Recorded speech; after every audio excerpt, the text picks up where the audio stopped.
I am from a small village in Atlantic Coast in Honduras with the ethnic group that we call Garifuna people. Garifuna are living in Honduras for more than 215 years. This year will be 215 years of Garifuna arrival to Honduras since 1797. Then there are people who speak their own language and part of the afro-descendants, people who live in Honduras, who represent the 10% of the population. The place where I go, it was not doctor. It was people had to take their family in hammock and work like 5 or 6 hours to get to a small village where you have some people who work in medicine that can help.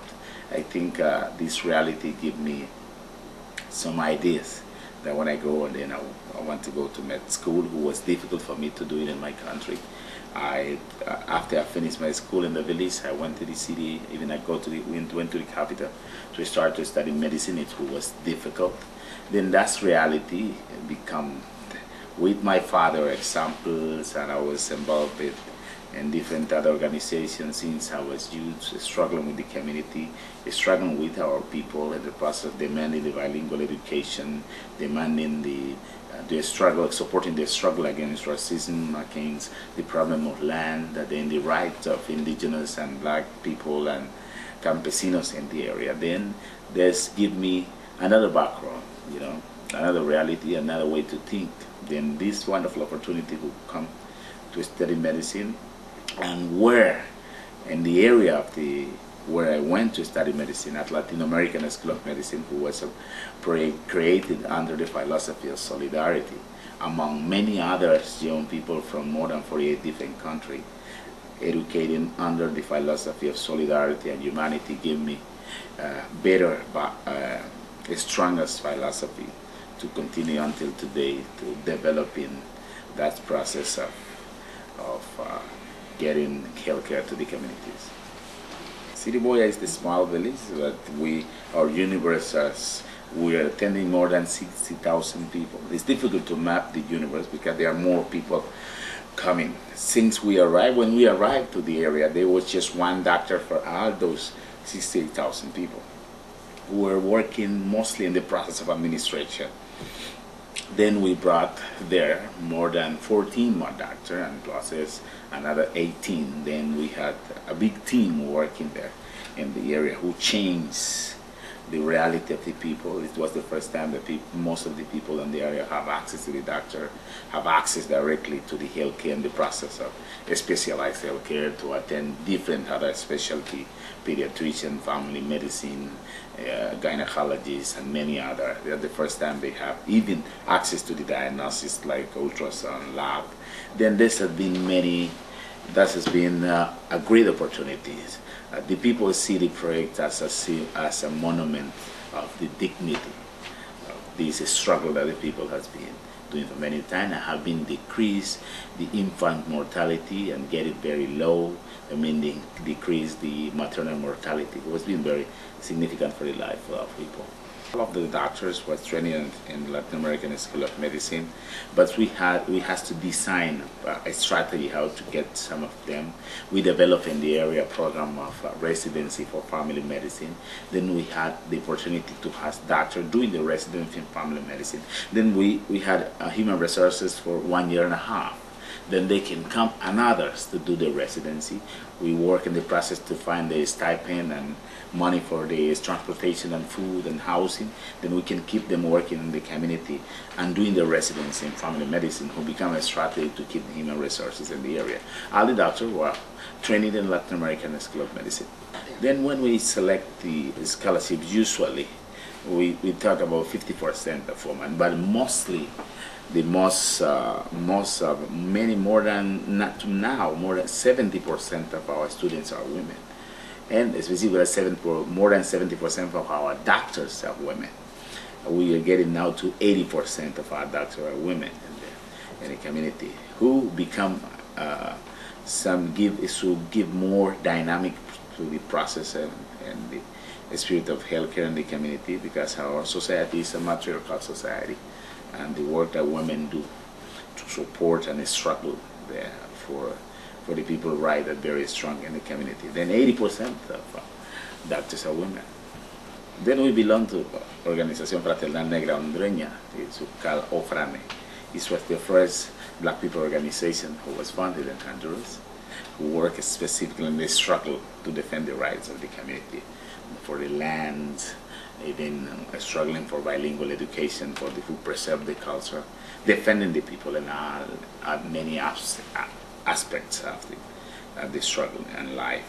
Then this is our organization, what we belong to, but the OFRANE, our organization, is part of the National Resistance Front, who was before the National Resistance Front against the coup, and today is the National Popular Resistance Front in Honduras, and a process who were involved with many other organizations and many other sectors of different parts of the country, working to rebuild a new country for our people.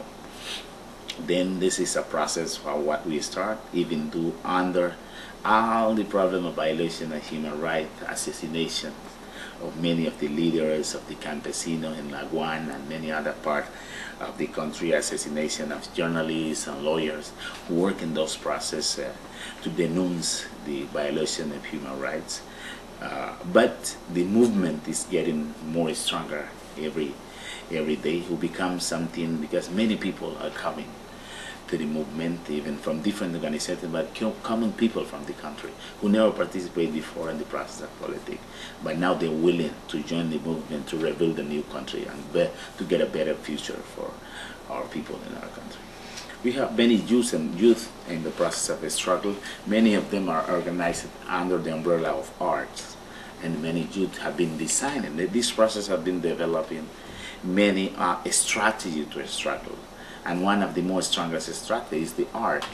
How can people use the culture, art, not only to dance, how can people use it as a strategy to educate the masses of people? Then the youth have been very important in this struggle, but we want that vision of youth, not only the people who hang up the flyer and go and give flyer. Yeah, when the structure of our organization, there is a percentage.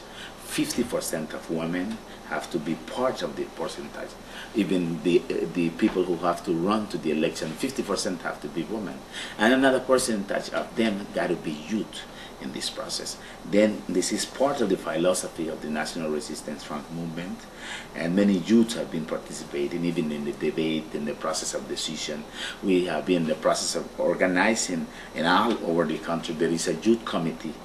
In the National Resistance Front, from the head to the bottom, we have a youth committee, and this has been improving many other dynamic action to the process, even for the discussion, but in the new struggle that we are facing in Honduras. The National Resistance Front is a massive organization. We call Organización de Masa, mass organization. Then, but we build a wing. You're gonna be the political electoral wing of the National Resistance Front. That doesn't mean the National Resistance Front is going to convert as a party. No. We build the wing of the National Resistance Front to become the Partido Libre. Then we found and create a new party in the country who is already official in the country. Then we're working hard in the process of community talking people by people, even though we don't have the money what oligarchy has or what traditional party has, who was struggling now for the election in the 2013. But we have the power of the people, the visiting people, empowering the people with the knowledge and the growing in this process of electing a woman to be the next president in 2013. We believe that that's time for us to change many things. Then our candidate is Xiomara Castro de Zelaya, who has been a brilliant woman, who has been struggling with the people in the streets since the coup, even before the coup, and has been demonstrating her spirit to fight for the rights of those who really needs. Then that's why we make the choice inside the political wing of the National Resistance Front of the Partido Libre, whose means libertad y refundación, freedom and rebuilding or refundation. And we have 5 different movements, who help to integrate many other visions, view to this new party who are coming to bring many people from ethnic group, indigenous group, some people who run business, so other people who work and who is member of the union, or people from different other part of society. Our goal is how we have to add and multiply people every day to get to the power in 2013. Then the hospital become today one of the achievements of the struggle, even though we're still struggling to survive in this in a hospital, to keep it up and under the vision of solidarity of many others friends that we have who help and support, because we don't have government support in the process of the hospital. Then, who is very important achievement for our organization and for our people.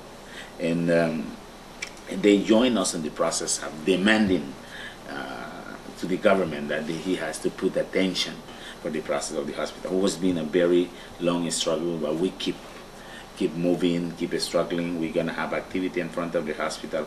We at least more than 4,000 people from 46 different communities, 12th of April, who we're going to say to the government and who we're going to say to the public opinion that we are not celebrating 212th year. We are demanding in 212th year in the country where we build that country, among many others, people with the workers, with the indigenous, where we fight before ancestors for that country. We're demanding that we have to be attending, and it's a right for us, access to the healthcare and access to the education. That would be a big movement there. They are usually waiting us to celebrate, but this year will be something different, that we will be strategizing, working, designing projects of development for the community, and demanding many other attention and many other issues that we have to demand for our rights. Then many others, our struggle has been going bigger and bigger, not only in the effort to keeping us organized nationally, locally, and regionally. Then we have been having even the process to organize the Central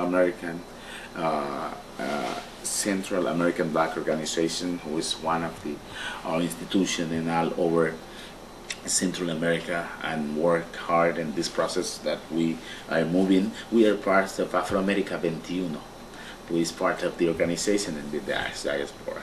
And all those struggles have been linked with our brothers in many other countries of Central America and South America, who become for us some work in the process of Afro-diaspora. Then, and we believe there's, even we have a common history, and we become to